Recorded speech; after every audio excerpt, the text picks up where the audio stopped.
Hey there, chemists. In this lesson, we're going to look at the notations that crystallographers use to describe aspects of a crystal lattice. These all have to do with three-dimensional coordinate systems. So right in front of you, you've got a unit cell. Looks cubic, and I want to start with just labeling some points in the cell and describe what's called a direction. We'll start with just directions. These are vectors along the cell. So I'm going to label a point here along the x-axis and call it A. That's at 1, 0, 0 on the XYZ system. Here's another point, B. This is only halfway along the x-axis. It's 1 along the y and 1 along the z-axis, so 1 half, 1, 1. And we can describe what's called a direction. That's a vector that connects one to the other. So if I go from A to B, and I want to talk about the vector or the direction AB, you subtract B from A. And at first you would get negative a half, 1, and 1. However, that's not what they use. They don't like fractions and they don't like negative numbers, so we imply that with a notation which looks like this. To get rid of the fractions, we normalize everything. So I double it and it becomes 1, 2, 2. And then instead of a negative sign in front, we put what's called a macron up above the number that is negative. So you put a little bar above it. And that is the AB direction. So just to recap some of the notation things, you can tell already we're using square brackets. That implies a direction.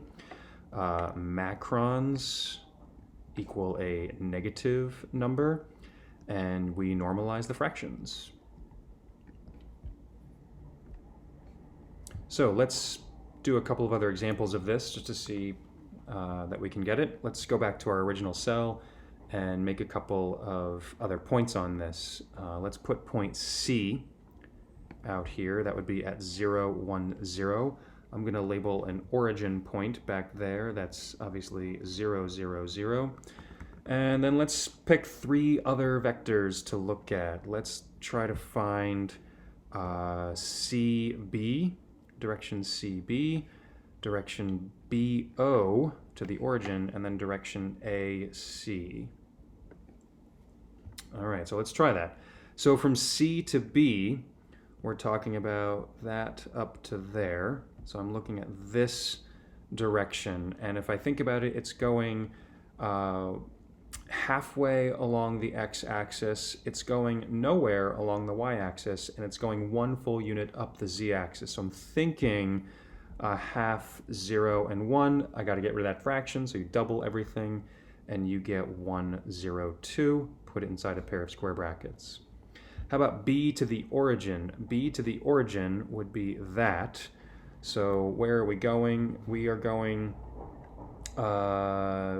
backwards along the x-axis halfway, and we are going also backwards along the y-axis a full unit, and we are going down along the z-axis a full unit. So I'm at first thinking about negative 1 half, negative 1, negative 1. So those are all going to be macroned, and then double it to normalize that fraction, and you'll get 1 bar, 2 bar, 2 bar.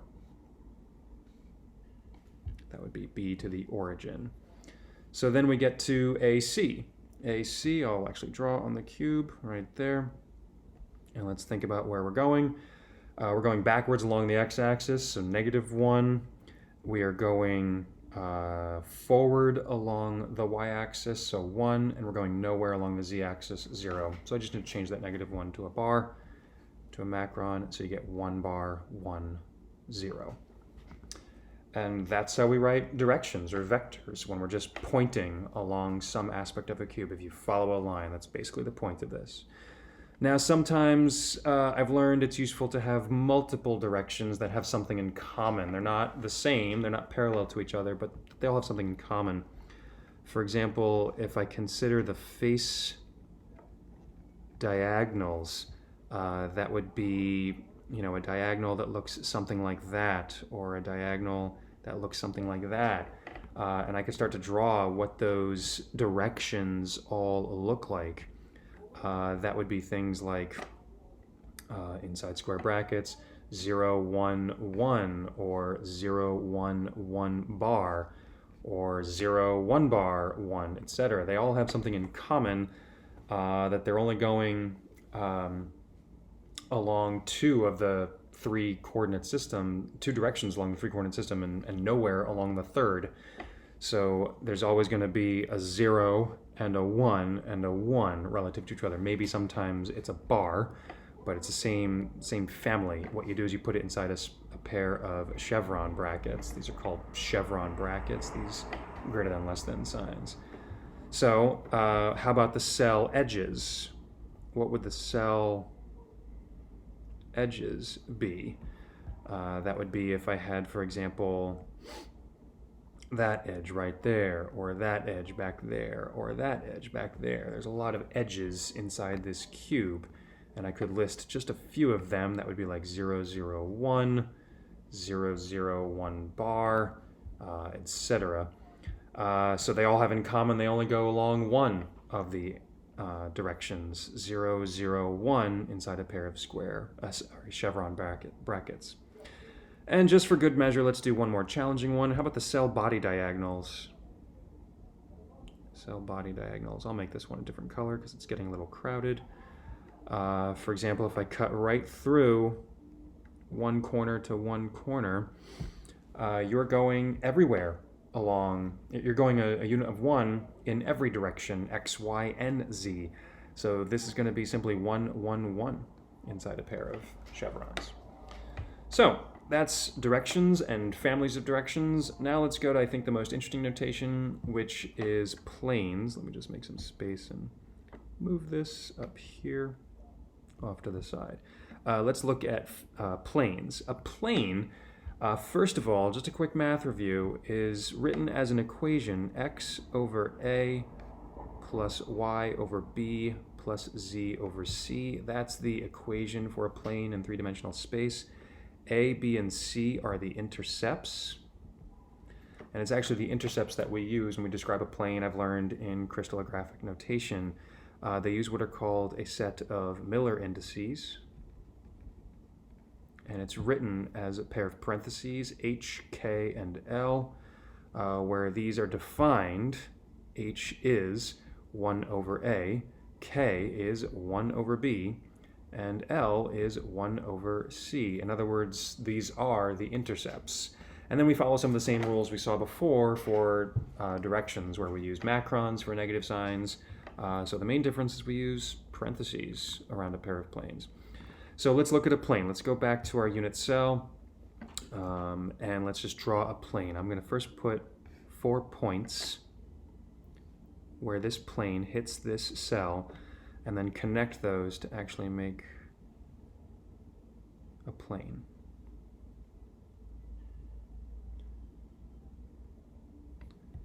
So now I got to think about where this plane is intercepting the unit cell. So if I think about this, it looks like it's intercepting halfway along the x-axis. It's intercepting 1 at the y-axis, and it never hits the z-axis. There is no intercept of the z-axis. So you might write 1/2, 1, and then infinity, meaning it never intercepts. But we actually want to take the reciprocals of those, don't we? So this becomes 2, 1, and 0. I'm actually going to write what I first wrote a moment ago as 1/2, 1, and infinity, and then put a line through that to indicate how we got there. The key notation here is a pair of parentheses. And these can get very confusing, so let's do a handful of practice problems with planes. These are, I think, the hardest thing to wrap one's head around. So let me draw a couple of planes, and then let's see if we can figure out what their notations are. I got a bunch of blank templates that you should be able to use on your notes. So this one, I'm going to draw a point there, up there, and there, and connect those with lines. Remember, a plane continues well outside the unit cell. We are just showing the portion of it that happens to be inside the unit cell. That's the notation I'm learning that's used, and we can describe where it hits the axes from that. The other plane I'm going to draw is just one of these faces of the cube. Let's draw them first, and then let's see if we can give a pair of Miller indices to describe them. Okay, so let's look at that first one. The first one intercepts the x-axis at 1. It actually hits the y-axis at 1, and it hits the z-axis at 1. And these are all positive 1 values. My origin is down there. So relative to the origin, I'm going 1 along the x, 1 along the y, and 1 along the z positively. And that's where it hits relative to the same origin. You can actually move your origin if you want to. It might make it easier, we'll see that in a moment, to give us a different frame of reference. But this one is simply the 1, 1, 1 plane. How about this next one? This one's even easier, actually. This one never hits the z-axis. It is permanently away from the z-axis, infinity. It hits the y at 1, and it never hits the z-axis either. So this is actually the 0, 1, 0 plane. So let's try a few others. Hopefully those made sense. Let's try a few others. Let me draw another plane in this third cube. I'm going to have it hit those two corners, and then I'm going to actually hit what looks like, at first glance, the origin that's given. And I'll shade it in. So what's that? And then let's actually turn it around and ask ourselves, given the indices 0, 1, and 2, how would I draw a plane for that? So let's start with the first one. Now, at first glance, it looks like I'm hitting the x-axis at 1 and the y-axis at 1, but it's actually kind of hard to see where am I hitting the z-axis. I'm actually currently hitting the z-axis at the origin, and that doesn't help me. That's not infinity, and that's not 0, because it's crossing the z-axis, so I actually need to move my origin for this. So I'm going to rethink my origin as up here. And if I do that, relative to that, I get the correct answer. I am hitting the x at 1, I am hitting the y at 1, and I'm actually hitting the z at -1. You're going down. So you get the correct notation. This is the 1, 1, 1 bar notation. You might go, okay, isn't it really arbitrary where you put the origin? Yeah, it is. And you could have picked a different spot. You would still get the same outcome because, as I think I mentioned before, these planes are actually sometimes multiply cutting through the same unit cell. I could have done that in the one prior to this. The 0, 1, 0 plane is frankly also here. Right, it's the opposite edge. That would just mean my origin is farther to the left in this case, and then I get the same plane. Their planes are all parallel to each other in this lattice. Sometimes you have just one of them hitting a single unit cell. Sometimes you have multiples hitting the same unit cell. That's actually true for this one we just did. The 1, 1 bar plane also shows up elsewhere inside the same unit cell. I'll draw it in a different color.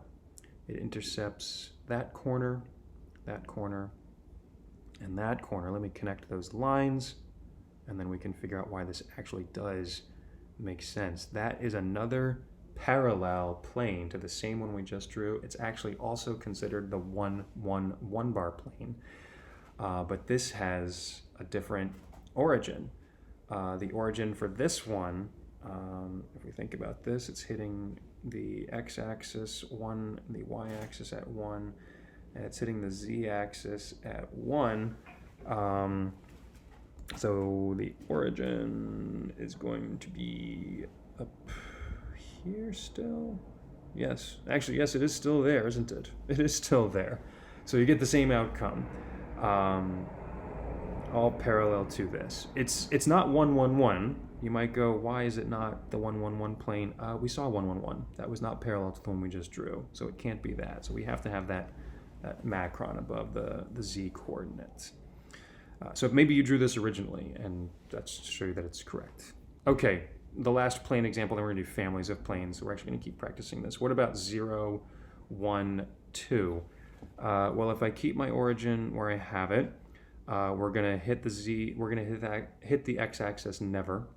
We're going to hit the y-axis at 1, and we're going to hit the z-axis at 2. So relative to that, I should be hitting the y-axis at 1 and the z-axis at 2? No, that means you actually hit the z-axis at 1/2. So I'm going to draw those points. So we hit the y-axis at 1, we hit the z-axis at 1/2, and if we never hit the x-axis, that means I have a plane that's parallel to the z-axis.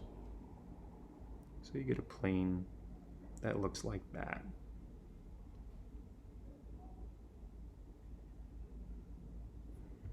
And are there other planes? Are there other representations of this same plane inside this unit cell? Yeah, there are.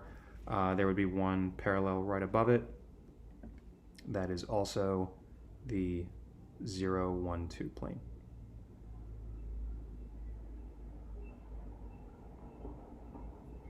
It's usually these bigger numbers inside the Miller indices, which indicate fractions that show us it's more than one plane inside a unit cell. Okay, so let's close up with what are called families of planes.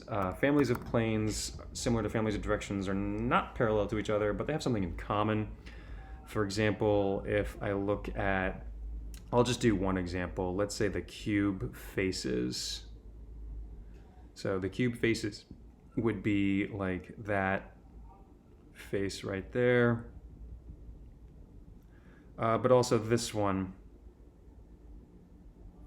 So I could list a bunch. This would be, at the top, you never hit the X, you never hit the Y, you hit the Z at 1. For the one that's on the right-hand side of that cube, you never hit the X, you do hit the Y at 1, you never hit the Z. So what do they have in common? 2 zeros and a 1, whether it's a macron or not. And there's many more of them. But you use a pair of brace brackets and list the orders in number from high to low. Those are called brace brackets.